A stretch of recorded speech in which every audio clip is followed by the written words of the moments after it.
Hey everyone, welcome to the 12th episode of the 2024 season of the Mean Green Gridiron podcast.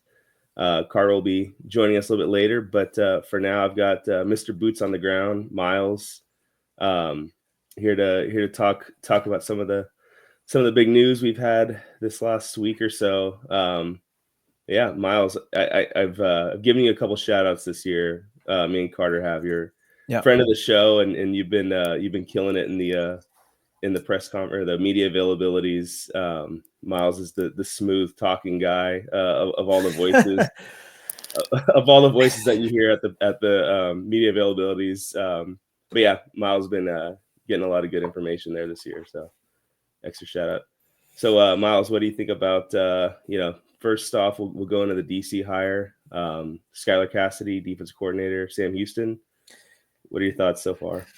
Well, I will say this: it was awesome to meet you in person at Oh the yeah, East. Was it the East Carolina game or the Army game? I kind of It forget. I was think it it was was East the East Carolina. Carolina game. Yeah, Yeah, I know. I was like, well, at first I saw you over there, kind of out, in the wing end zone area. I saw you at the beginning of the game, and then I went down a little bit later, and you were like, you'd covered some ground by that point. I couldn't see you anymore, and then you came back later, and I got a chance to run by and say hi.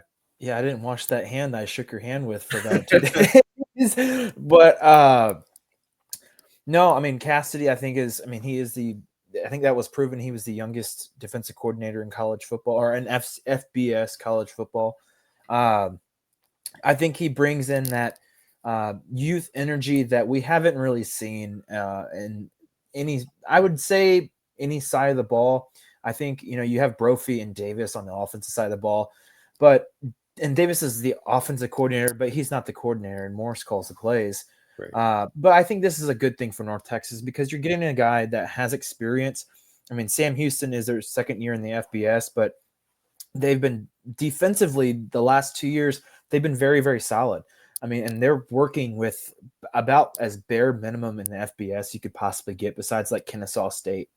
And you're in horrible facilities. I mean, that stadium sucks. It's like in the ground, sunken in the ground. I mean, so he's coming to a much better environment with a lot of talent. I mean, you look at this defensive depth chart right now that is not seniors graduating or people who've already entered the portal, and I think there is talent on this roster that can succeed in a different scheme. When you're trying to mix in schemes in the middle of the year, it helped in the Army game, especially. I mean, we saw it. They were able to really make Army work for it. And I mean, literally, they had a 14-minute drive. So, I mean, or 13-minute drive. So they made him work for it. And that was a sign of what it can look like when you have the right pieces. And, it was mentioned a little bit that he could possibly bring over some guys from Sam Houston. They've been entering the portal. And I talked to someone who's involved with Sam Houston, like in the program. And he was like, these guys some of these defensive players are really, really invested in what Cassidy has. And I mean, they can relate to him. I mean, he's 30 years old. I mean, some of those guys are 24. So, there's a lot of relation with him. So I really think this is going to be an inside the park home run. I mean, this is something that you have to land if you're Coach Morris. You have to get the right guy. North Texas failed on defensive coordinators over the years. I mean, I think Phil Bennett's probably the only exception. Troy Reffitt was okay. There was also problems with that, but with the staff he also brings in, possibly, that should be a good sign that this team will be more competitive. And I mean, you look at it, if you had a defense that was just slightly better, you're winning 8 games this year. You're winning 8 games last year. A lot of things that happened was because of just a few things on defense. And if you have someone that can bring in the right scheme and the right players to fit, I mean, there's no doubt in my mind this team beats Memphis. They beat East Carolina. They should play Tulane closer than it really was. So I'm very excited. This is probably his best hire, if I'm being honest. I everyone else, I mean, it's kind of unproven, but I think this should be his best hire that he's had so far. Yeah, I mean, I can buy that for sure, like on paper. I mean, I think everybody hired to this point, kind of had promising background, but kind of not super proven, or maybe had just a year or two as a position coach, or no years as a position coach coming into this role. So, Mhm. um, looking at the defense, like I think, the current staff, like obviously Capone had never called plays before he got here. Your D-line coach, I think, had never been he's still in his 20s. He'd never been a position coach. Your Mhm. cornerbacks coach, same thing. So you got guys who are Yep. coming over as like grad assistant or, quality control guys being promoted to, full-time position coaches. I think, that's tough, especially for, a defense coordinator who has to kind of rely on that, stepping into the more holistic role of coordinating defense instead of just, being hands-on. But yeah, I think, like you said, Cassidy, he's only 30 years old. So, pro and con there, I think, um, with Capone not working out, it's always the North Texas way generally to get like the opposite of whatever coach you just fired. Like, back whenever Dodge got fired, it was like, okay, we need a defensive coach who has like a lot of experience. So you get the polar opposite, and you get Dan McCarney. And then McCarney gets, fired, and you go, okay, we need a young offensive minded coach. Then you get Luttrell. So I feel like a lot of times fans even kind of want that of like, all right, why did this guy not work out? Oh, it's because he's this. Mhm. Cassidy, in that sense, he differs from Capone in that, yeah, he's got 3 years of play calling experience coming to this role, so that's helpful. Another thing, this was his first year at Sam Houston. They went from 3-9 to 9-3, and it was, a big reason why it was the defense. They were, I think, top 20, or around 20th in scoring and defense, or was it 30th? It was like top 30. I think they were like 25. I would have to look it up, but they were. I know they were like top 10 in like red zone defense. There was Uh, something about red zone yeah. stuff that they were really, really good at in the goal line. I mean, they were holding teams to like 3 and 6 and 9 points. I mean, Mhm. I think they beat Louisiana Tech like 9-3 or 12-3. And that Yeah. Louisiana Tech offense was not that bad, you know. Yeah. So they beat Liberty 2018. Obviously, that's like, one of the top G5 programs going right now. To hold that team down was pretty impressive. And yeah, it's just they've had obviously a really impressive defensive season, and like Miles said, without working with a ton. So you got to give them credit there. And again, like this is, I think the seat is hot right now for Eric Morris. How hot, I don't know. I think Mild. that, yeah, I mean, I think it's hot enough where if next season goes poorly, the conversations are going to be had. But if if you have a disastrous 4-8 kind of thing, then he might not be able to survive that. But Mhm. um, yeah, like Miles said, yeah, mild is probably the accurate way to describe Was it. he on a 3-year contract? Was Morris on a 3 or 4-year? I forget because they haven't extended him. Okay, I was Was thinking it? it I was 4 or 5. I thought it was 4 because if it's 3, then he's done after next year. They don't extend him. But at the same time, you mentioned there's pros and cons of having a coordinator that's 30 years old and that's up and coming. Because if you have, let's say you have like a top 60 defense next year, you will have to pay. I mean, he's already going to be paid probably more than Capone was getting. And Capone was getting a lot. He was the highest paid assistant in the group of 5, or I guess you could still call it group of 5. Yeah, So you're going to have to pay him more because honestly, if you have a good defense next year, he's gone. I mean, you will have to, I mean, maybe not next year, but if he strings off 1 or 2 years of good success, he will not be here. And that's been the North Texas problem. I mean, we've looked at, or we've seen, that first year of Seth, I think he lost like 4 position coaches in that mhm, first year, and 3 of them went to like Power 5, and they were yeah, immediately good. I think uh, I forget the offensive line coach, Brad Davis, yeah. and I think he's at He went to Florida, I think, at the time. Florida I don't for a know the few name. years. I don't know where he's at now, but you look at under Luttrell, he was losing coordinators like all the time, or coaches all the time, Yeah, and it's because he got younger, not as experienced, but they had some under their belt, and they were just getting poached left and right. I mean, the only coach that hasn't really been poached out of the Luttrell era fired is Cobbs. I mean, Cobbs has been here for, I want to say 5 years now. I think this is his 6th, because Okay. running back coach was Tashard Choice Choice. for 16 and 17, and I think he left. He might have left after Jeff Wilson, which was 2017. Yeah. Well, nonetheless, it's like you get these younger guys, and you have to really pay them more to retain them, and that's just how North Texas has been in the past. And I think, honestly, the other aspect of pro and con is you have to be able to the portal is give and take. So you're going to have to be able to get guys in the portal. I mean, you look at, there's been Sam Houston State guys entering the portal today, I think 3 guys that are significant North Texas targets, but you have to look at the fact that they're not getting paid NIL there. Mm-hmm. I mean, if they are, it's like the barest minimum you could ever get. I mean, probably more of like a Tulsa. I mean, we've seen what happened at Tulsa, that whole news story that came out, I think yesterday. Mm-hmm. But the main details came out today. And so you're going to have, I mean, you look at the Power 4 coaches, the best example is Lane Kiffin. You see how much Lane Kiffin money whips people.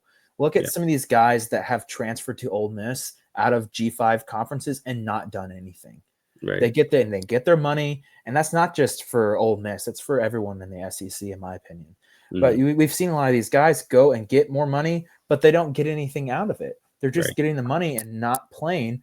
And that's the thing that North Texas is going to have to battle for the rest of eternity until NIL is somehow in a stable position. But, I think having this scheme as well that he's bringing in will help out of the portal more than we'll ever see out of Capone.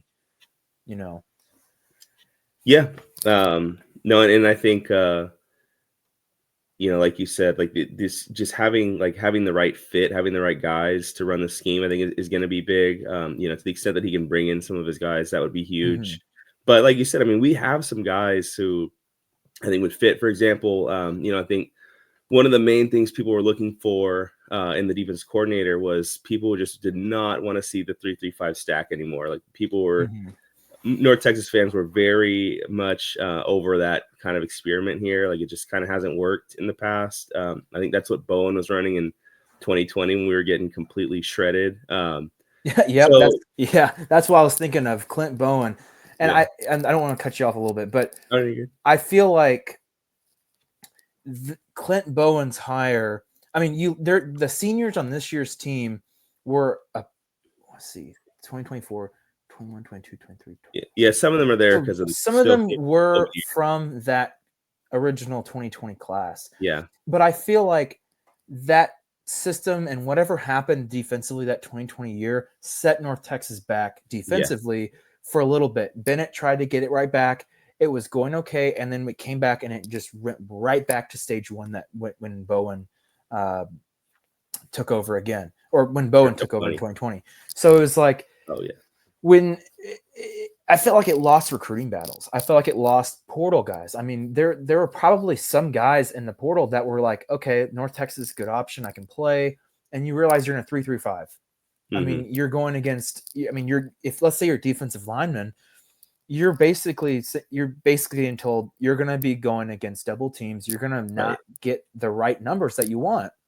And that's the thing that I think had to change. I mean, you cannot, you look at Iowa State and a lot of the other 3-3-5 defenses in college football, they're successful because they've ran it for longer, not just because they're going in intervals. You look at when Rod Brown got here Rod Brown's an example. He got here and he played his first few years, and it was under Phil Bennett. Right. And that was a great system, and they were slowly getting back to what a good defensive team happened in 2018 with Reffitt. Now, Reffitt had his own issues, but you could tell there was going to be development, and all of a sudden it just drops right off, and you lose production. I think the best example is Mason Richards. 2022, he was like a demon on the outside. I mean, I was like, this guy might be one of the best defensive linemen in the conference by a long shot. I mean, he looked like a smaller version of Marcus Davenport. I don't know if you remember Marcus Davenport Yeah, from UTSA. UTSA. He was just a terrorist to Mason Fine. Same for Jalen Ferguson. I was like, this guy's going to succeed. And you see the production went down probably 50%.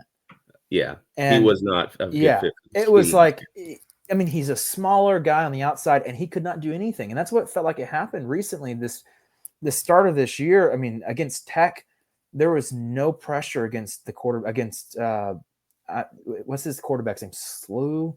Was it Barron, something like that? Whatever his name is. I mean, there Yeah. was no pressure. He had all the time to throw the ball. That happened a lot this year. And I really think if you can Morton. Huh? Morton. Sorry, Baron Morton. Well, yeah, that's correct. Okay. So, I mean, bringing in these right pieces will – I just can't find a way – I can't find like a possible scenario where this defense gets worse. You just cannot get worse. I mean, I said that going into this year, and I don't think they got worse. Partially true. Yeah, because last year you were last. You're not last this year, right? But you're pretty freaking close to being last. So I mean, they statistically they didn't get worse, but you can just tell. I mean, some of these guys just could not they just look like they didn't fit. And the biggest thing that I've been talking about is the reliance on the defensive backs in this scheme. Because if you break something open, you're relying on a guy like Rich Tejada to seal it and not let him get an open field and break away. That's what happened a lot. I mean, big plays were the nightmare for North Texas this year because they're just constantly. I mean, you can put 5 guys in the backfield, but that doesn't mean they're going to stop them. And especially against the run, it was like now you have to have Evan Jackson coming in and flipping over the running back. It doesn't happen all the time, Right. Yeah, I remember one play against Army. I don't know if you were in the wing side end zone, but they were running that way. I think it was the second quarter, and one of the running backs, he had nothing but green grass like in between me and him, except for Brian Nelson like broke off a block off the receiver and made a tackle. And if he hadn't made that tackle, which was not an easy tackle by any means, there was nobody there. I mean, it's just it's tough on the defensive backs. It's tough on the linebackers because, like you said, D linemen are getting double teamed. It's easy to get up to the linebackers, in that kind of scheme. You look at one freshman on this roster who I really like is Zaylen Scott. He's out of Cedar Hill. He's 6'1", 236. And I think you look at Cassidy's front, it's kind of a 4-2-5. You could argue it's a 3-3-5 because one of the defensive linemen is kind of like a edge linebacker, like a jack type. So like I think Zaylen Scott, for example, I think he's like a perfect fit for that. At 6'1", 236, he's super good athlete. He had a ton of rushing yards in high school on offense for Cedar Hill, playing in toughest district in the country pretty much. Anyways, like a guy like that, like you can get guys like that in North Texas. You can get guys who can kind of play that, hybrid defensive end linebacker position, that undersized defensive end position, like a Mason Richards. But it's much harder to recruit, like you said, to the 3-3-5. Like you need big linemen who are big enough to eat those double team blocks, but are also fast enough to set the edge and quick enough to do that. And that's hard. Like it's a hard ask of your linemen. And I think this is going to be a better fit. Like I said, just kind of looking at their depth chart, it looks like they've got, defensive end, nose tackle, defensive tackle, and jack is kind of their front, their defensive line. And, that's, again, I think that's going to be a better scheme. You've actually got guys who are kind of setting the edge. And I remember against, we played Tech and, Morris in the press conference, like one of the first things he said was like, we were weak on the edges. Like we were weak on setting the edge on defense, and we were weak on getting, not being able to set the edge on offense and blocking. And, that's a huge part of playing defense. If you can't set that edge like that just allows the offense to do so much against you. And I think this will make it easier.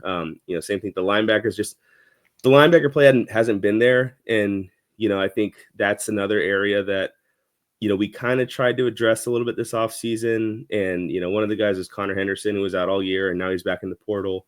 It's going to be huge. The portal hires. We and the signing day press conference today, Eric Morris talked a lot about how, yeah, it's a smaller class because basically, saying, yeah, it's, we're going to kind of get more portal guys this year is kind of the short of what he was, trying to communicate. And you got to hit on them. Like they're, obviously we know what happened with the defensive backs and the suspension and, getting in trouble. And then other guys getting injured. Henderson and Hasheem Young never played a down. Hopefully Hasheem Young stays, but I don't know.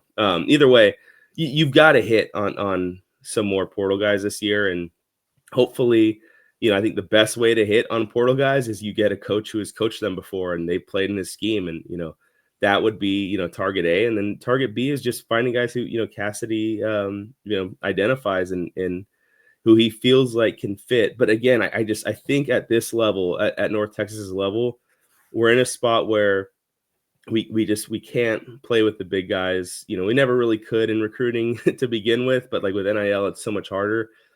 But you get a school like Sam Houston, who's even lower than us.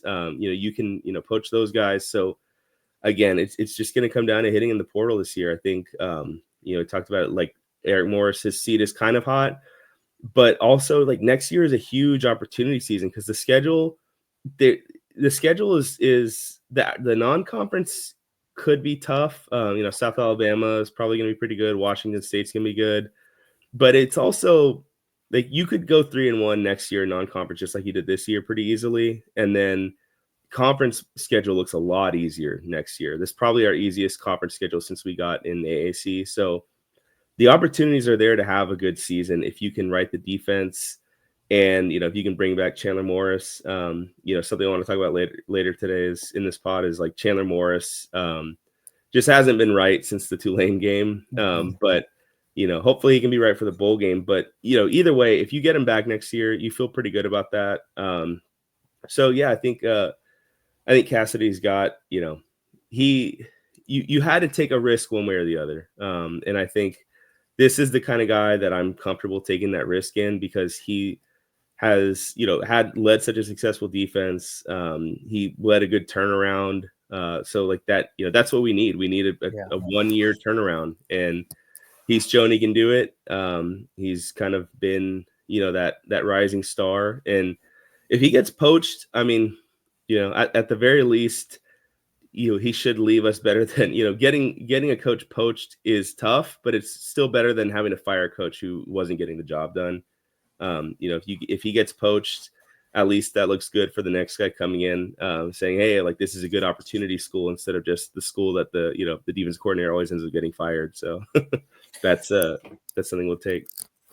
Oh yeah. I mean, excuse me. Sorry. I just couldn't get my breath. I mean, it's really about, I think another important part of this is, you look at the talent that you have left on this team. I mean, you have Weslowski at linebacker, or on defensive side of the ball, right. More specifically. You have Weslowski coming back, or supposed to. You have Nelson and Jackson and Starling, and then on the defensive line, you have Shipley's done. You got the other defensive end, the JUCO guy, Braylon Charles. Charles, that's who I was thinking of. So you have Braylon Charles, and you have June on defensive end. So I mean, you don't bring back a lot, but at the same time, this is where, and I guess Shane Witter, he didn't do the senior thing. So right. You have pieces that can succeed in this defense. It's going to be more about not just filling in the holes that you have. It's about bringing in depth. I mean, last year, like you mentioned, Hasheem Young, I think the best example is if you have him on this team this year, this defense this year, I don't think he's like, I think he was the missing piece, but at the same time, it's like, if you have him, I think you win the Memphis game. I think you win the East Carolina game. I think you win or keep it close with Tulane. Like I said, like little changes in defense, you win these games that you lost close. And I think, I mean, I don't think FAU keeps it close if you have Hasheem Young. So like you said it perfectly, you have to hit on these portal guys. And of course, that's not always going to happen. You're always going to miss on someone. And that's just how it is. You miss on the suspension guys. I thought Sproles was going to be one of the bigger keys on this team. I mean, he had a really impressive fall camp or spring and the portion of fall that he actually participated in. And I was like, this might be a better defense. And then, you had to throw in the younger guys, but that's the thing. You have to kind of look at this season and be like, okay, we brought in a lot of freshmen, a lot of young people are on this defense. We need to add more. You need to be able to have, at least 10 to 15, maybe more defensive transfers to be able to really have that depth, because now next year is not going to be as tough, but you do go to Army, you host Washington State, you go to Western Michigan. I mean, they're not like that great, but you're still on the road. North Texas, not always the best road team. So having the right depth on this team, especially at defensive line, especially at linebacker, is going to be the biggest key in this offseason. Now you bring back Chavez Brown. I think that's a huge piece to this team if you implement the jack linebacker. You mentioned Scott. I think Chavez Brown, unless they bring in someone, I still think he's going to be a huge role in this defense next year. He's already played really good, and I think he was a JUCO transfer. Yeah, he is. He was a JUCO he was transfer. Our highest. Yeah, he was our highest graded player this week too on PFF. But yeah, he did come from a JUCO. So that's why I'm saying, I mean, he has the upside to be one of the better defensive players on this team that is returning, especially.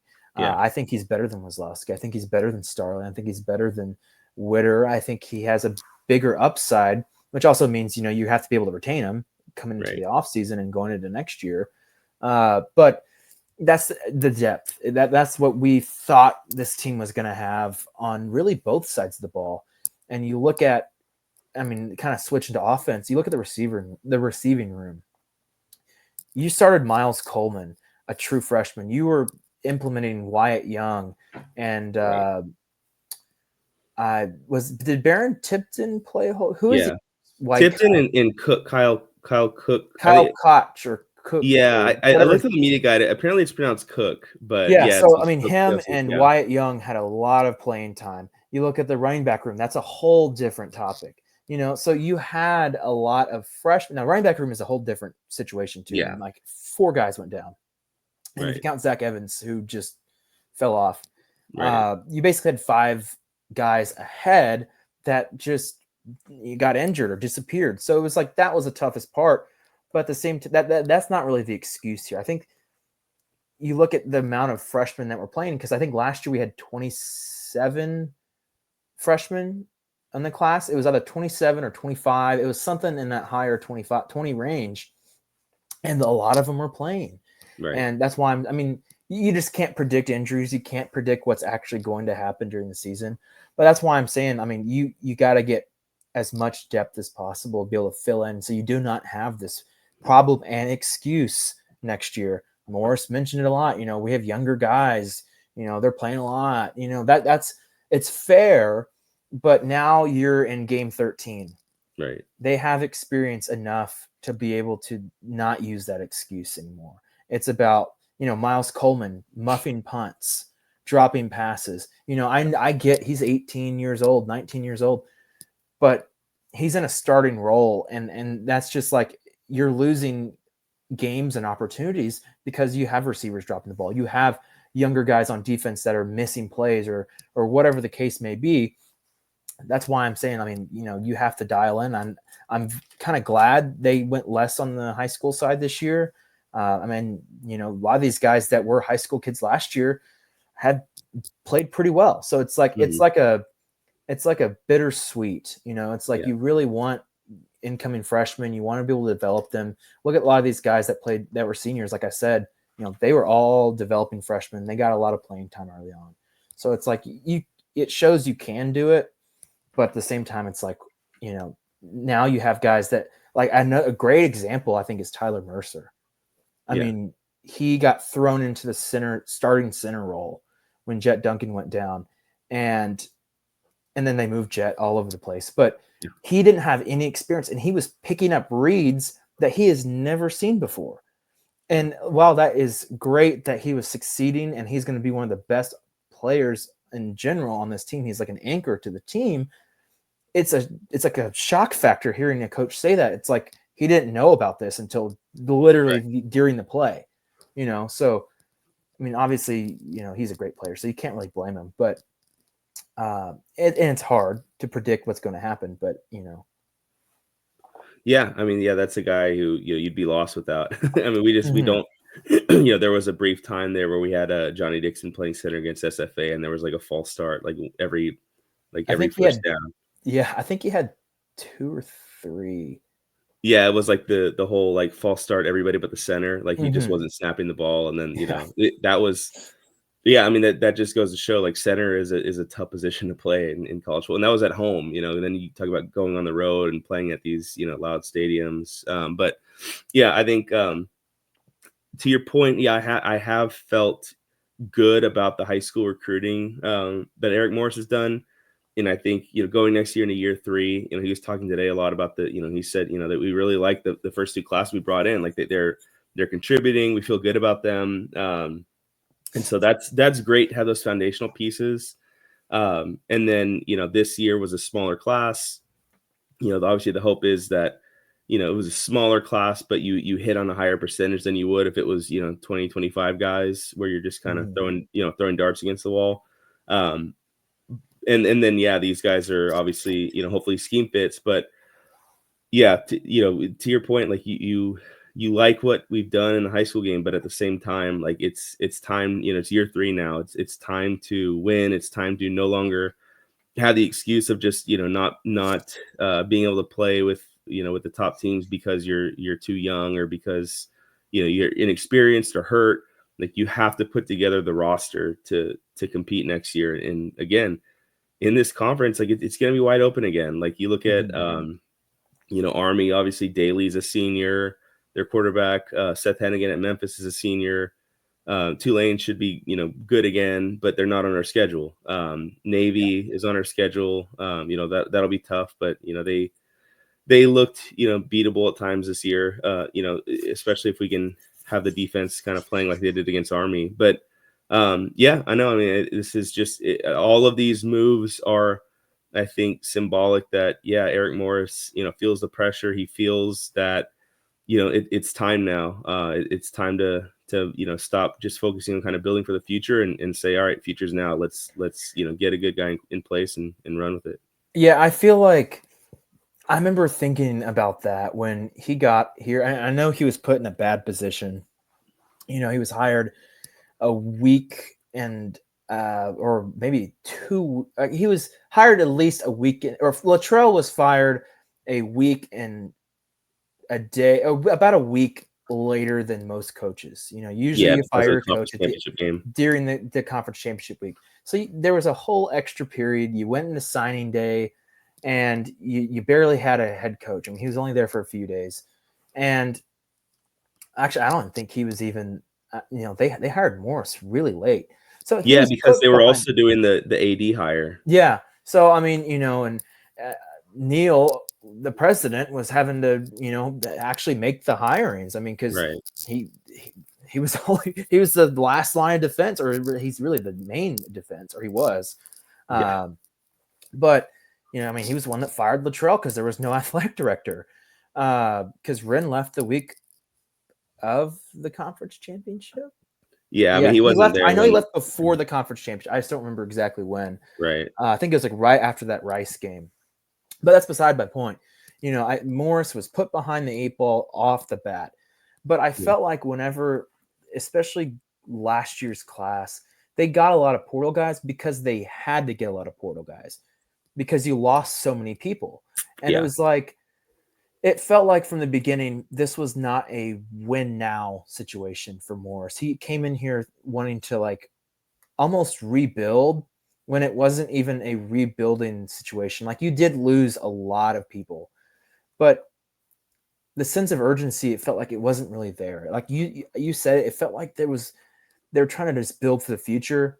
Yeah. And he was hired in the era of like, if you're a group of 5 team that's on the cusp of, I mean, you made the conference championship. Weren't that great, but you still made the conference championship. So you were at the cusp of getting a lot of success. And it felt like they went like a step back to be able to redo everything they wanted to have, get the guys in they wanted to have, which is great.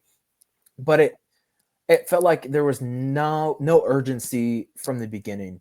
And it feels like now, I mean, now he has to win. You have to win or you're gonna be fired next year. If you don't, if you go 6-6 next year, or 5 and I honestly think if you go 6-6 and you don't win your bowl game, let's say you don't win your bowl game this year. Yeah. And let's say you go 6-6, don't win your bowl game next year, and you still lose all the games that, you know, you over 500 teams or whatever. Right.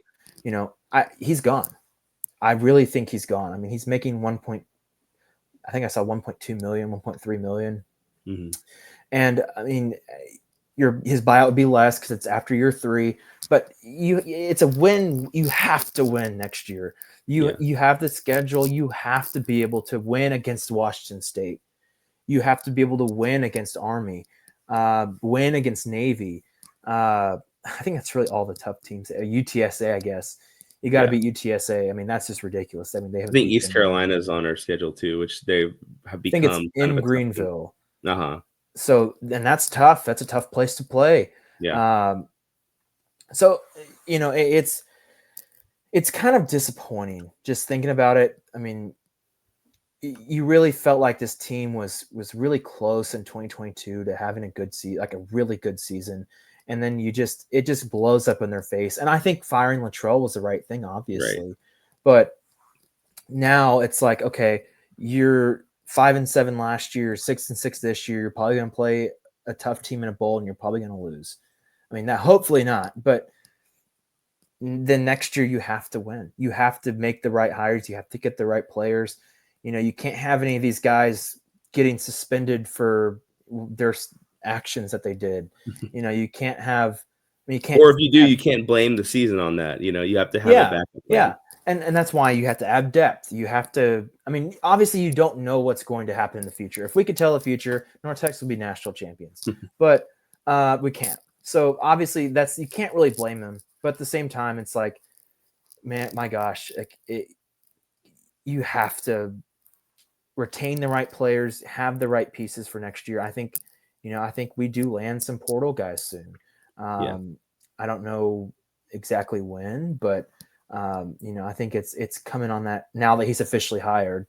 Right. I think it's, you know, get on the horizon of we're going to be landing some people, you know, and I think this is a little different, but I think, you know, bowls don't matter as much as fans put to it. But for a program like North Texas, you haven't had a lot of success, to be honest, and especially recently. And having a bowl win, having a positive end to a year, which they haven't had since January 1st, 2014. So, I mean, and I was there. It was a great day. But you have not had that end of season like, wow, we won something. We're going to be really hyped up next year. And, of course, we know what happened in 2014. But, you know, ending the year on a positive note, and that I think that will help this program a lot more. You look at Memphis. Memphis loses a bowl. You know, it's like, okay, whatever. You win a bowl, it's like, okay, whatever. But for a program like North Texas, you win it, it's a lot better, and it's going to hopefully help in the future. You know, and then, you know, Latrell had his own issues with bowl games, but, you know. Yeah, and I think, you know, to your point, like, I think North Texas fans, like, we care a lot more about the bowl result than, like, the general, you know, college football fan. Like, with the playoff expanding and with, you know, where we've gotten to now where if you are 6-6, you're in a bowl game, you know, but back whenever, you know, I think when North Texas played in the Heart of Dallas Bowl in January 1st, 2014, I can't remember if it was, I think still at that point, like the bowls were based on conference, like each bowl game was like Conference USA, you know, number 4 team versus, you know, Mountain West number 5 or something like that. Like it was based on like where you finish in the conference, and then also like where like you had to be over at least 6-6. But like there was a point like in the not, you know, distant past where 6-6 teams didn't make, like, if you were 6-6 in a G5, you probably weren't making a bowl game. To now where if you were 6-6, you're basically guaranteed in a bowl game. So that's kind of watered it down a little bit. And then the college football playoff expansion, obviously that's made the bowl games kind of even less importance to like the average college football fan. But yeah, I mean, to the North Texas fan, I mean, look, we all want a miracle, 13-0 season where we're in the college football playoff, but like barring that, like you really only you all you have to look forward to at the end of the season is whatever random bowl game you get put into.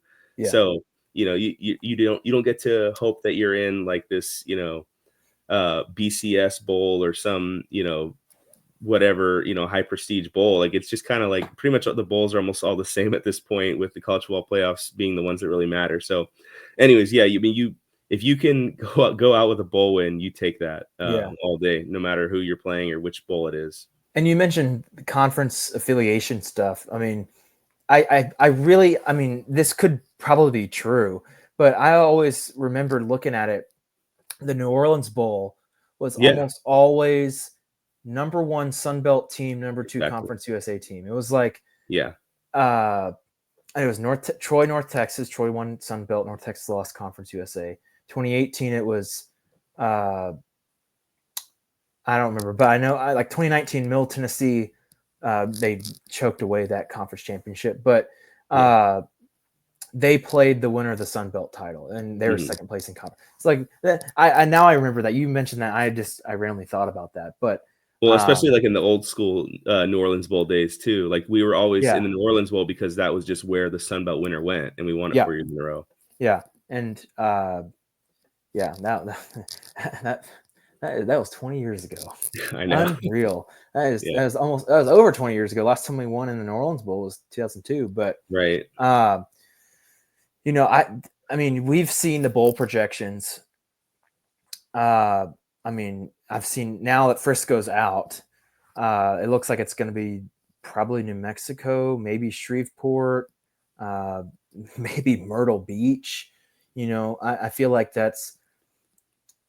if you play in the Independence Bowl, you're probably going to get a tough team. And I mentioned this earlier with JD. I think it was a Tulane game. I saw someone, now unless this is a sicko guy wearing an Independence Bowl jacket, I saw someone wearing an Independence Bowl jacket inside the press conference room. So I found that a little interesting that they were there. That is. That was back when we were scoring points. But and then New Mexico, you're probably going to get a good team. Myrtle Beach, I didn't know Myrtle Beach was actually a part of the American affiliation, but I guess those don't even matter anymore. Yeah, it kind of just like it's like it kind of determines who makes the college football playoff, because if I don't think any American team will make the playoff just with how high ranked UNLV is if they upset Boise. Yeah.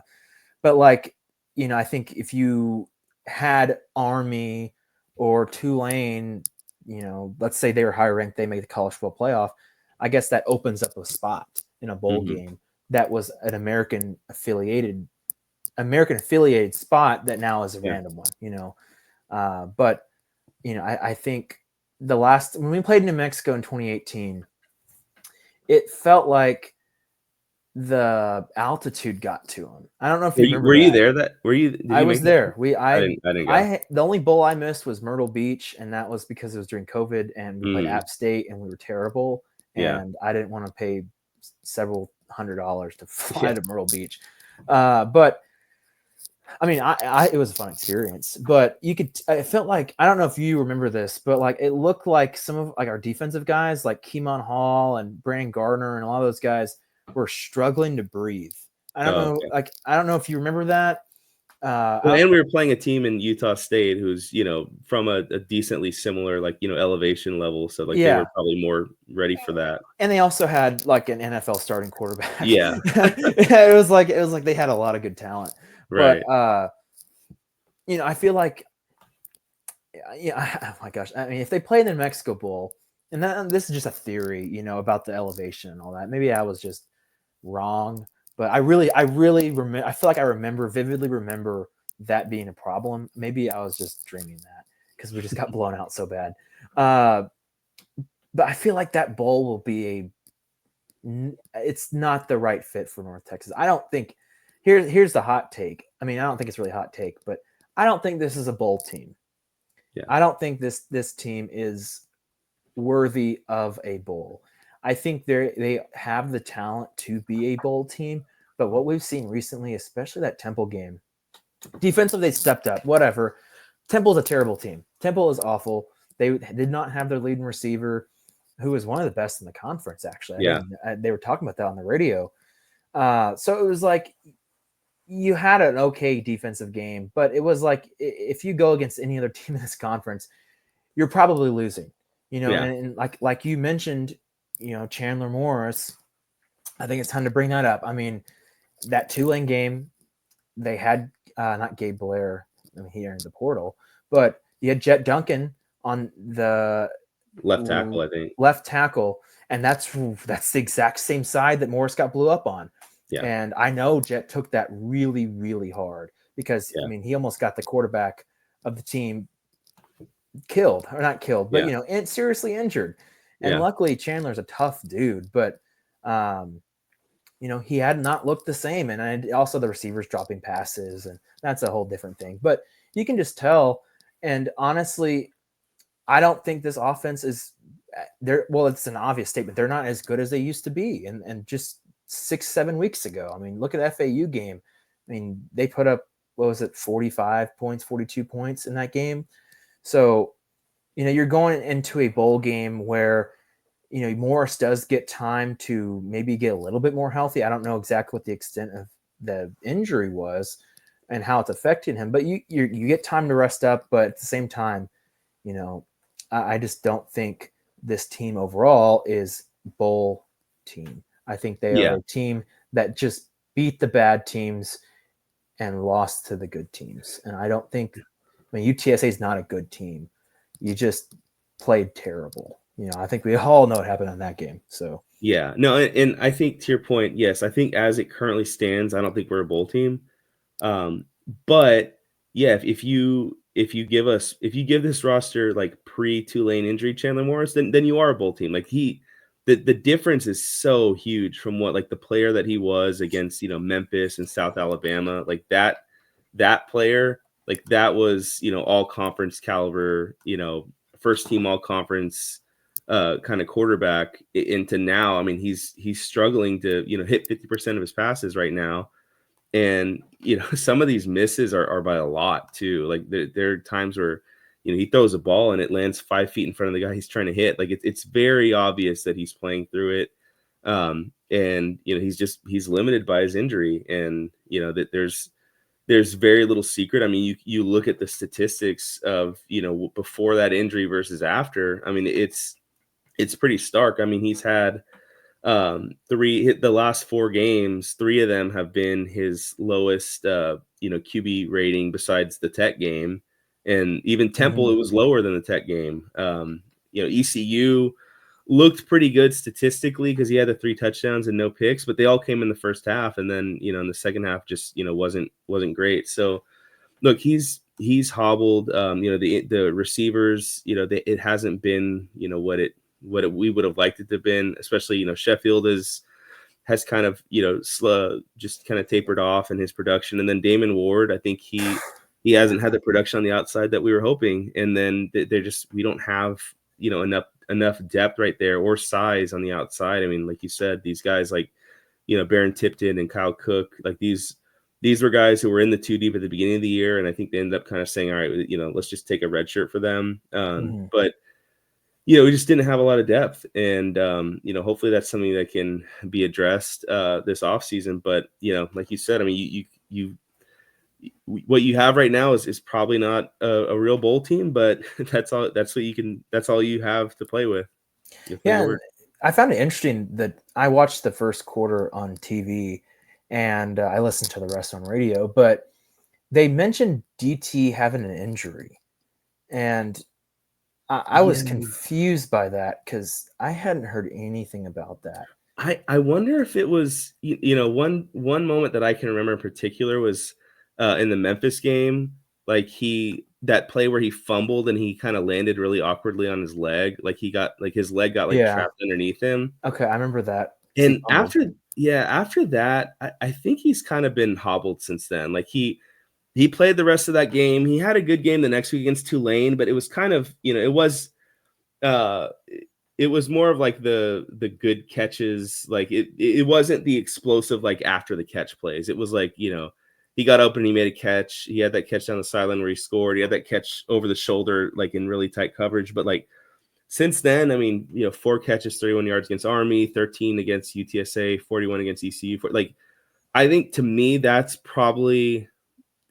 might be where it was like after that leg injury, or after he kind of, fumbled, went out of the game against Yeah. Memphis. Like I said, he came back in, but he's never shown that explosiveness since then. I mean, that Memphis game, he had those 2 75-yard, yard runs. And since then, I mean, he hasn't really broken off these long runs since then. I feel like also you have to think about that. I mean, they saw what type of plays North Oh, for Texas can sure. run with DT, and they're like, okay, we got to eliminate that. We got to eliminate him immediately. I mean, UTSA is putting linebackers on. They're putting their toughest defensive players on him, so they have to rely on a guy like Damon Ward, who, I mean, at the beginning of that, after that South Alabama game, if I listen back to what I said on other things that I've talked about after that game to now, I mean, the change that it's like a mega change that happened since then. I mean, Damon had like 160, or it was like 140. It was his career high in yards. Oh, he had 230 against South Alabama. I think that's actually right. I Yeah, mean, no, I was looking at it. yeah. So I mean, it was like it's like a huge change. I know he got injured, and I think, of course, injuries just set people back all the time. And you're never really the same after that during the season, at least. So you could this everything that changed from that South Alabama game. I mean, I remember I was like, my gosh, this offense might put up like 50 points a game for the rest of the whole season. I mean, the only game I was like, they might not put up a lot of points was Army, and I was right. I mean, they put up 3 points, which was the lowest since that Florida game with Mason Fine's first road start at Florida. I know he was scared. But it's almost like it was almost like a 180. You look at it, especially in that second half last week. I mean, Morris he didn't look comfortable. There's a lot of just not great throws, a lot of receivers dropping passes.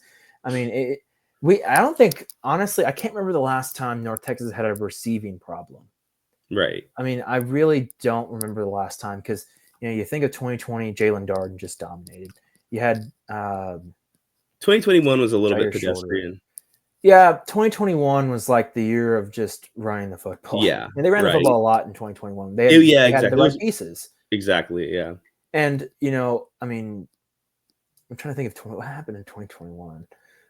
We lost my. That was Deontay Simpson was supposed to be the guy. Deontay Simpson and Shorter, and then Tommy Bush went down against SMU too. So it was like there we go. Now you're bringing it back, Tommy Bush. My gosh. I mean, so like really, I mean, I can't really think. Maybe 2015 was probably the last time that I was like, wow, like our receivers are not great. No. There's no guy there's no Macklin on this team, no matter how good DT is, because I think he's great. He's not Jamori Macklin. He is DT Sheffield. He has no comparison to Macklin at all. I mean, Macklin was making the plays. He was a bigger receiver anyway. It was fun. I want to give DT credit. I think that he's been hobbled because, up until that, that Memphis injury, I think he was like maybe not Macklin level, but like he was pushing, like he was a legit, first team All AAC, and he ended up being first team All AAC. Like he was legitimately at least at that level. Yeah, and I think one piece that I think would have helped North Texas a lot offensively, that is obviously long gone, was Varkeas Gums. Yeah, I mean, that he was the main target. I felt like, or not main target. He was probably one of the better offensive pieces on that team in 2022. Yeah, and seeing him leave like that because they weren't going to use him very much was just silly. And now he's in the portal, and he didn't do anything, or he got kicked off the team. at Arkansas. So there's been a lot of people that have just like, yeah, that's a and then it's the portal is just, they go to the portal, they go to the bigger school, they don't do anything. That's really the North Texas way. But even like a good example is like Rico Bussey when he left and went to Hawaii and did not do hardly anything, right? Compared to what he was doing the year before. So it's a major problem, and they have to be able to fix it. I mean, I think honestly, you could bring in 2 or 3 receivers and easily kind of weed out. I think Miles Coleman's good, but I think he's not a starter at North Texas for this offense. I think I think the thing with him is like I think he can be a really good player here. I think he can put up numbers, but like you can't have your like that 5-6 receiver be the focal point of your offense. Like you need to have him be like the number 3 guy or something like that. If he's like your number 3, number 4 kind of receiver, I think you got something there. But you need like a Macklin or even like a shorter, like someone on the outside who can really, make the defenses like worry, and then where Coleman hits you because you're so concerned about those kind of guys. Yeah, and I mean, hey, you described it right. But yeah, I mean, I think, like I said earlier, I think Tyler Mercer, I think also Nelson on Braden on the Nelson. outside, I think I think they will keep both of them. I mean, but we thought we were going to keep Howard Sampson, and he went to North Carolina. So you just don't know what's really going to happen in the portal, obviously. But, having 2 guys that can really anchor down, you lose Jet, did Landon Peterson still has 1 more year? Yeah, no, he's a senior too. Oh, Landon Peterson's gone? Mm-hmm. I swear he had 1 more year. But yeah, so you lose Landon Peterson, you lose Jet Duncan. You're probably not going to have Larry Moore. A lot of those guys didn't even play in the last game that were on the depth chart at the beginning of the year. Yeah, And you lose Gabe Blair. I mean, he didn't play this year, but you still lose. That's someone you lose. And so I think one of the bigger pieces on this team in the portal this year is going to be the offensive line. I mean, I don't think I've really talked about that much. That's been the biggest key for this team. And we've seen in the past where when you have a bad offensive line, it's hard. Like the fact that Mason Fine made it out of his career at North Texas alive is impressive. Because I mean, I remember the best example is that Louisiana Tech game in 2018. It was like Jalen Ferguson, Mason Fine 1v1. I mean, literally the whole game he was in his face. And but they were exploiting Jordan Murray, who was just terrible. So I mean, I think they really need to dial in on the offensive line. Hopefully Cutter Leftwich is the right coach for that. We haven't really seen him fully yet as a full off season. So having him, and I would want to say I trust to see what he can do this off season. But that's probably the biggest piece on this offense is getting the right guys offensive line. Because if Moore stays like he should be, you have to protect him. You cannot have any more of these injuries. And I know Jed Duncan's a great player. He's a great person. That was not his position he was supposed to be playing. He's very undersized, should not be a tackle, but they threw him in there. And that it happened. So that it shows that you have to get the right pieces. And we thought we were going to see that this year. Makai Lee, fail. Larry Moore, he didn't transfer in, but he was fail.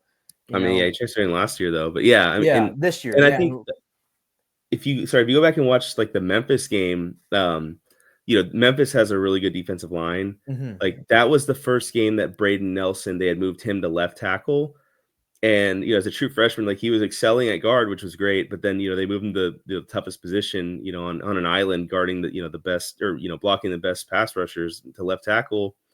And Memphis, like he held his ground at times, but pretty much every drop back, you watch Chandler Morris he was watching how the pressure was going to fold out at left tackle first. And then he kind of made his path to like get a pass off. Because I'm glad I'm the only one that noticed that. Okay. Oh yeah, no, for sure. And like, sitting in the end zone where I sit when I'm taking photos or whatever, you can see the plays unfold, and you can see I mean, that game especially, I forget who they had a linebacker and defensive end that were really, really good. Yeah. And they were constantly going to that side of the field. Yeah. And Morris was able to get some passes off, but we saw like at the end, like the last play of the game, it Yeah. was He on didn't. that left side. He just, I don't know what he was throwing to. He just threw it up in the air. Yeah. But I you mean, they could only tell. sacked him twice that game, technically, but I mean, there was pressure on so many of the dropbacks. And Didn't he fumble in that game, Morris? um Or is that there was a game where Morris, or was it? no, the only one who fumbled that game was Sheffield, Yeah, but yeah, I mean, it was the pressure. Like he was every drop back, it's like he would watch how the pass rush was coming, and then he would make a move, and then he would start looking downfield. Like he wasn't actually looking at his receivers until he kind of made a move to get out of the pressure. But anyways, that was the first game they had Nelson at left tackle, and then the next game they tried Duncan at left tackle, and that's obviously where he got hurt, or where Morris got hurt, and then from there, they've gone back to Nelson at left tackle, and I think he's settled in nicely the last few games. So I think yeah, that's huge going into next year, like to have a returning like freshman going into sophomore year left tackle and having the same thing at center. Like those are guys you can build around on the offensive line, and then like you said, figure out something through the portal. But also, one other thing I wanted to circle back to. Am I remembering this wrong? Did I remember Wyatt Young got blown up? Was it against Oh, Tulane? uh, he got blown up a few times. I know. Yeah, he got blown It up was. early in the year, and then he got blown up later, I feel like. I swear it was against Tech. There Yeah, he was, definitely got blown up early, like or it one was of those. SFA. Yeah, it was It was SFA, but SFA because I remember. I think Coach, or however you say his name, or was it him? yeah. No, that was Wyatt Young, SFA Okay, game. Yeah. so there was, and who scored was it Wyatt Young scored the touchdown against Tech, the first one. Yeah, the long one, So, yeah. so that was probably the luckiest play of the whole year. I'll tell Yeah, you why, because he got so lucky that I forget who picked up that block and the Damon receiver. Ward. Yeah, he picked up the block, and I think he was within a second away of getting absolutely leveled. I Yeah. mean, the fact that he scored on that was probably the luckiest play of the whole year. Because And they probably could honestly, have called a hold on Ward too, if yeah, you because I mean, God, it felt like he was protecting or he was blocking that defensive back the hardest he possibly could because he yeah, knew if he got off, there's either he's getting absolutely leveled or he is getting brought down immediately. yeah, And I mean, I was shocked that they scored. I wasn't even ready for it. I was taking pictures. I was like right on yeah, the pylon, and I wasn't ready for that to happen. I thought he got blown up in the backfield, so I kind of turned yeah, away. I see him running at me. I was like, "How did he do that? He just like yeah, escaped like a death sentence." And another thing is, I feel like Morris had several passes this year that were like hospital balls, Oh, for sure. Well, that's over what the I middle. feel like Wyatt Young got hurt after that because he has not been the same since. He I did. feel like He he had a caught. great game against FAU. It was, I think it was Tulane. There was one game this year where it was like after FAU. I think it was Tulane. It was one of those games where he just got lit up. I think I think he got hit pretty hard against Tulane because since then he's only had 5 catches, and like he had a really promising start to the year. And Mhm. like you said, I think Morris has thrown a few hospital balls that Like some there, have not ended up great, and some have gotten lucky to avoid. But yeah, because I think there was one there was one in the Tech game that Ward just dropped because he knew he yeah, about to get blown up in the middle of the right. field. And I think Morris is a very smart quarterback, Hmm. but there have been some decisions, especially recently, that's like, where are you throwing to? I Yeah, think the for sure. Army game, especially, Coach Yeah. Morris said it too. He was like, well, it was his fault for calling the play, but Morris is a smart quarterback. Mhm. You should not be throwing into double coverage in the back corner of the end zone to DT Sheffield, who's like 5'10", Right. against two defensive backs that are 6'1". So some of his decisions lately have been really skeptical. It's like Yeah. compared to the first part of the year, it's just, I mean, the UTSA game, there was that one pick that he like, the receiver is here and the defensive back was like right here, and he just Hmm. picked it off and fell on the ground. And I was like, well, who are you throwing to? Oh yeah, And he's had a lot of these like I just don't understand. And it's really been after that Tulane game where it's just like everything's gone crazy. Like yeah. he did not get a concussion. I remember we first got Morris, like watching his film against TCU. I'm like, this dude is like a ballsy quarterback because he throws the ball into tight window. Like he's not like a dink and dunk, just like check down quarterback. Like he throws the ball downfield, into tight coverage. Like he's not scared. And I think part of it is, he has kept that same kind of gunslinger mentality, and his arm's just not there right now where it needs to be.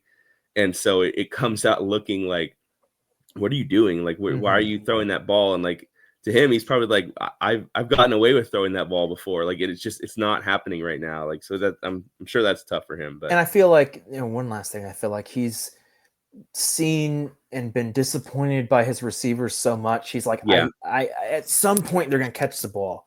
So right. he's just forcing things. And I mean, he's been throwing 40, 50 times a game, which at one point in the year, he was really close to breaking Mason Fine's record. He was on pace to break his record. Mm-hmm. He didn't even come close. Yeah. He did not come close compared to what we saw. I think it was after FAU. I even asked about it. I was like, he's on pace to, single season record.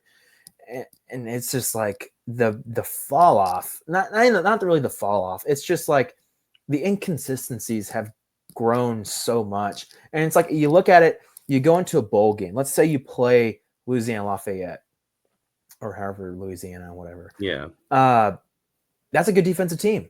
That's a team that's going to exploit you. And if Morris is doing the same stuff that he's been doing, you're not going to have the same success. That's what's been happening. And you played against an average Temple or below average Temple defense, and you still couldn't score. Yeah. And drop passes is terrible. That's why I think I asked this at the beginning of the season after SFA or Tech or something like that. And I was like, Coach Morris, this is Coach Morris. I said, do you think that relying too much on Chandler is going to be an issue? Or do you think that's going to affect this offense toward the rest of the season? Mm-hmm. And he said no, obviously, because that's how you respond. And honestly, I would agree with him at the time. I mean, he was doing fantastic, but you also did not have a running game. Yeah. And I think that's hurt them more than ever. And I now here's the thing, positively, the positive of this offense has been the running game recently. Yeah. I know they haven't played the best of teams, but they've been able to run the ball a lot better compared to the weeks before. And it's because they've been able to get experience. And of course, who would have thought all those guys get injured? Price's injury was brutal. I have a picture of it. It's terrible. DeMonte Harris. I don't really know what happened, but I know that was he just all of a sudden was out against Tech. Like he wasn't even like helped off the field or anything. He was just out and then never came back. And then Ragsdale, he's been injured for the past 3 years, but you can't expect injuries. So it's like you couldn't do much about it, but you could also tell that they did not want to run the ball, and they were relying too much on Chandler. And I knew it. I'm not gonna toot my own horn, but in my head I was like, I think they're relying too much on this passing game, and it's gonna come back to bite them in the end. And it has come back to bite them in the end, I think. Yeah, and I think it could have not come back to bite them, I think, if he had stayed healthy. But like that's just with that many dropbacks and that much shuffling of that's not a realistic ask. Like Chandler Morris is not the most durable quarterback. Yeah, he's had 510 pass attempts this year. Like that's more than that's like double what he had in his whole career coming into this season. So like you've relied so much on him, to your point. Like that's just unfair ask. But hopefully he can at least be like semi-healthy for the bowl game, or at least better than what we've seen, given got a few weeks to hopefully rest up a little bit. But we'll see, and we'll be back to talk about that bowl game. But Miles, thanks for joining. Where can everybody find you if they're still listening? If you're still listening, you're a trooper. I hope I would always listen all the way through. So, but what is my Twitter handle? I honestly don't know what my Twitter handle is. But I think on Twitter, the UNT6. I should know that. I've had that for 7 years. But find me on Twitter or X at the UNT6. My photos account on Instagram, Miles Metter Photos. So if you ever want to see my UNT content, it's been popping off a little bit. So it's always been fun to. And then the thing is, the Temple game was the first time since October of 2022 that I've missed a game. I have been to, it was 28 straight games that I made. So, or 27, I think it was 27. So that kind of hurt me a little bit, but I wasn't going to pay to go away out there and see that type of disaster. That was so not worth it, but it kind of sucked. I broke my streak. I was trying to be like that one Alabama fan that went to like 600 straight or some crazy number that he did. But it's been really fun to shoot 23 of the 24 regular season games in the past 2 years. So, it's always fun making connections with players, and And then also you're with JD's the Patreon, the NT Eagle. Yeah, and a shameless plug to the NT Eagle. I honestly, I mean, this is unbiased too, because I really think it's the best content, premium content you're going to find. I mean, I think Ethan Plinsky does a great job at what he does, but there's just not a following base for Mint Green 24/7, like it used to be. And Brett is Brett, so that's Brett is a great guy.